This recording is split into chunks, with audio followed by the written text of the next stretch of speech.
सुरार्चितलिङ्गं निर्मलभासितशोभितलिङ्गम्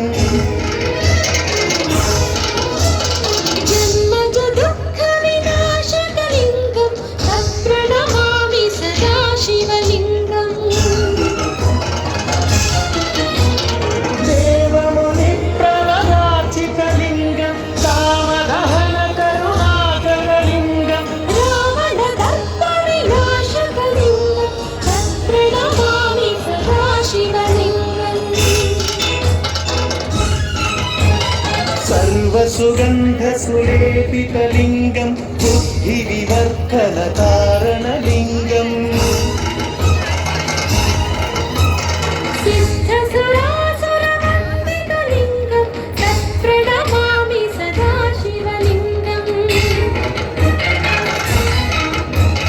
कनकमहामणिभूषितलिङ्गं मणिपतिवेष्टितशोभितलिङ्गं दक्षसुयज्ञविनाशनलिङ्गं तत्प्रणमामि सदा शिवलिङ्गम् कुङ्कुमचन्दनलेपितलिङ्गं पङ्कजहारसुशोभितलिङ्गम् सञ्चितपापविनाशनलिङ्गं तत्प्रणमामि सदा शिवलिङ्गम् देवगणार्चितसेवितलिङ्गं भावैर्भक्तिभिरेव च लिङ्गम् दिनकरकोटिप्रभाकरलिङ्गं तत्प्रणमामि सदा शिवलिङ्गम्